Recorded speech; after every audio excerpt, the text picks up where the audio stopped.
I remember the day everything changed as if it were yesterday. I am Mitchell, and what I am about to share is not just a story of betrayal, it's a journey through love, regret, and the unforeseen consequences of our actions. Our life in the USA had always felt picture perfect, with quiet streets, friendly neighbors, and a home filled with warmth and laughter.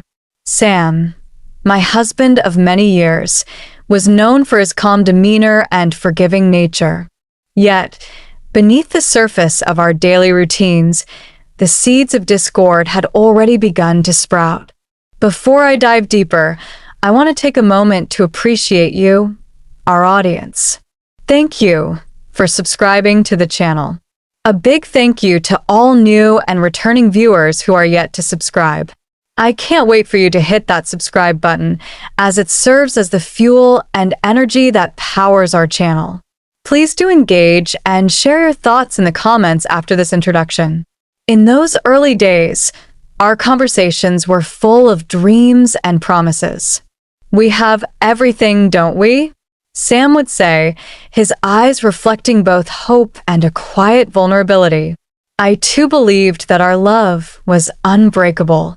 Yet, as time passed, a different narrative began to emerge, a narrative written in moments of silence, sidelong glances, and unspoken words.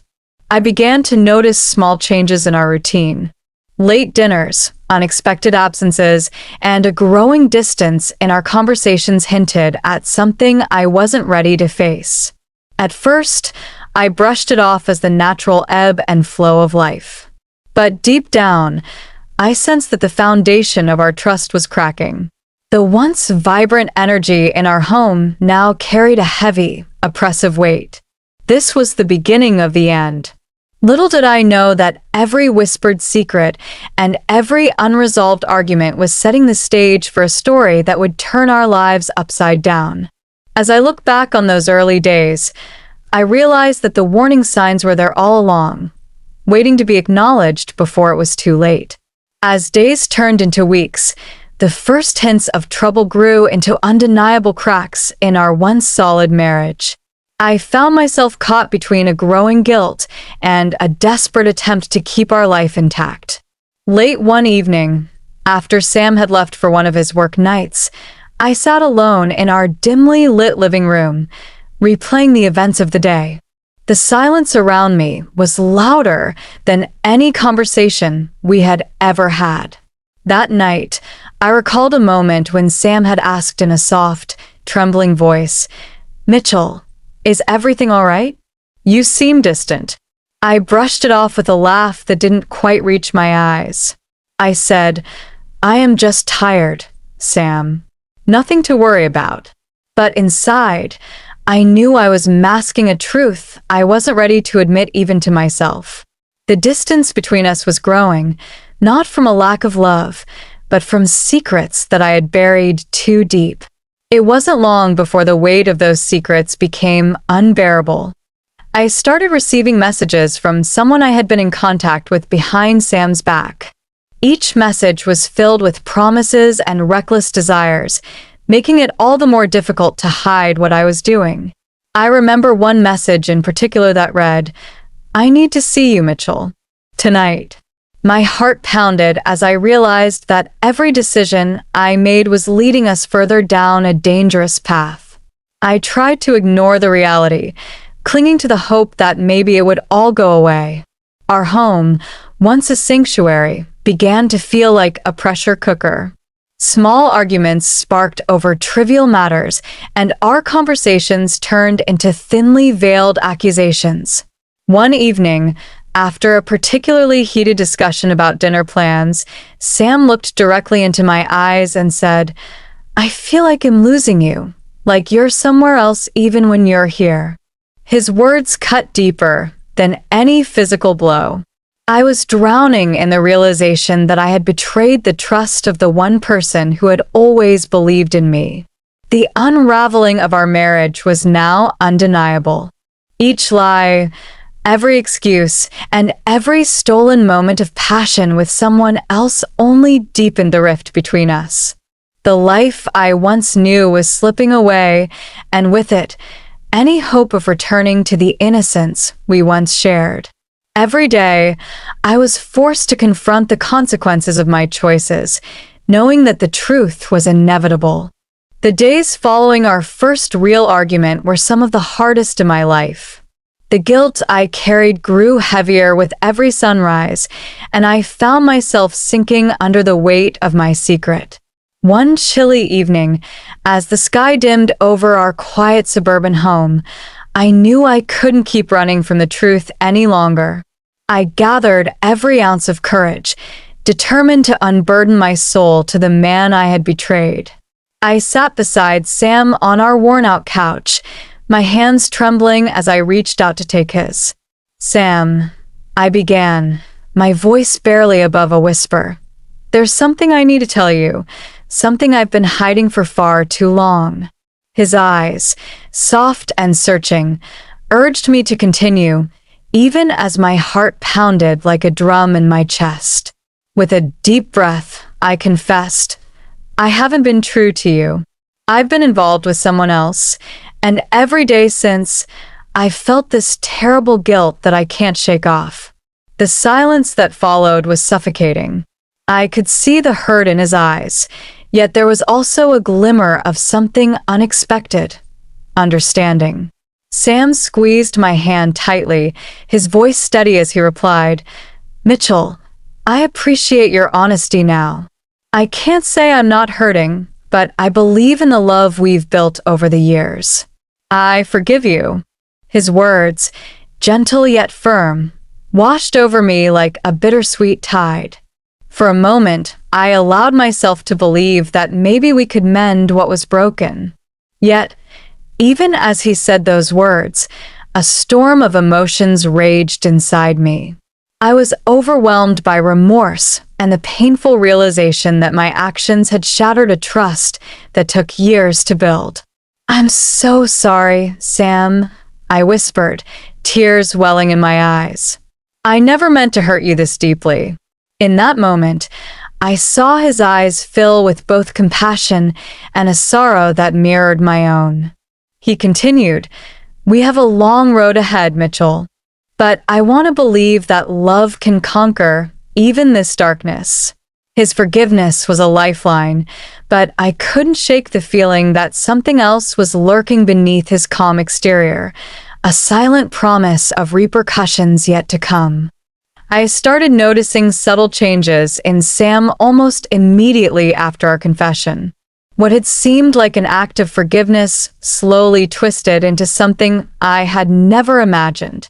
At first, his words were soft and full of compassion, but now they carried an edge, a reminder of my betrayal that he wielded like a weapon. One evening, as we sat in the kitchen with the soft hum of the refrigerator in the background, Sam's tone was colder than usual. "Mitchell," he said slowly, "do you understand what you've done? Every day, I carry the burden of your betrayal." His eyes, once filled with forgiving warmth, now burned with an intensity that made my heart sink. "I forgive you, yes, but forgiveness is not a free pass. It comes with the weight of what you've caused." I tried to respond, my voice trembling. "I'm truly sorry, Sam. I thought that by confessing, we could start to heal." But he interrupted me sharply. "Heal? How do you expect us to heal when every time I look at you, I see the mistake you made?" His words echoed in the quiet room, leaving me with no escape from the truth. Over the following weeks, Sam began to use my guilt as a constant reminder of my actions. He would bring up the affair during our smallest disagreements, turning each conversation into a rehash of my infidelity. "Remember when you said you loved me?" he would ask, his tone laced with bitterness. "I loved you too, but now I have to live with the memory of what you did." The forgiveness I once saw as a sign of hope had become a tool of control, a way for him to remind me that I could never erase the past. In one particularly painful conversation, as I attempted to discuss the possibility of rebuilding trust, Sam's voice grew firm and unyielding. "There's no rebuilding," he declared. "Your actions have changed everything. Every kind word I say now is just a reminder of the price you paid for your betrayal." I sat there, feeling trapped by my own remorse, realizing that the forgiveness he offered was no longer an act of love, but a chain that bound me to my mistakes. The transformation in Sam left me in a state of despair. His forgiveness, once a lifeline, now served as a daily indictment, a constant, unforgiving measure of my guilt. And with every reminder, I felt myself sinking deeper into the consequences of a choice I could never undo. In the months that followed, our home turned into a battleground of memories and pain. The once lively space now echoed with silent tension and unresolved hurt. I spent many sleepless nights reflecting on the choices that led me to this crossroads. Meanwhile, Sam's constant reminders of my betrayal had slowly begun to erode the very foundation of our relationship, leaving a trail of broken trust and bitter regret. One day, after an especially heated argument where his words cut deeper than ever, I found myself packing a small bag. I wasn't sure if I was leaving for good or simply seeking solace away from the storm that had become our life. As I stood by the door, tears streaming down my face, Sam's voice reached me with unexpected tenderness. "Mitchell," he said, his tone softer than it had been in months, "I know I've hurt you too. I've held on to my pain, letting it become my strength. But maybe, just maybe, we can find a way back to who we once were." That moment of vulnerability cracked the hardened wall that had built up between us. In the following weeks, we both embarked on a difficult journey toward healing. I enrolled in counseling to understand the roots of my actions, while Sam sought help to free himself from the constant grip of our past. Slowly, through honest conversations and shared moments of vulnerability, we began to see a glimpse of redemption. Our home, once a symbol of our fractured bond, started to mend as we learned to accept our shared pain and forgive not only each other but ourselves. Yet, the path to redemption was never straightforward. There were setbacks, unexpected twists, and moments when it seemed like the weight of our past would pull us back into despair. But in each setback, we found a lesson, and with every lesson, a step toward a future where forgiveness could truly mean freedom. Thank you for following our turbulent journey. I invite all viewers and listeners to drop your comments about the story, and please remember to like, share, and subscribe to the YouTube channel. Your support is the fuel that keeps this channel alive, and I can't wait to hear your thoughts.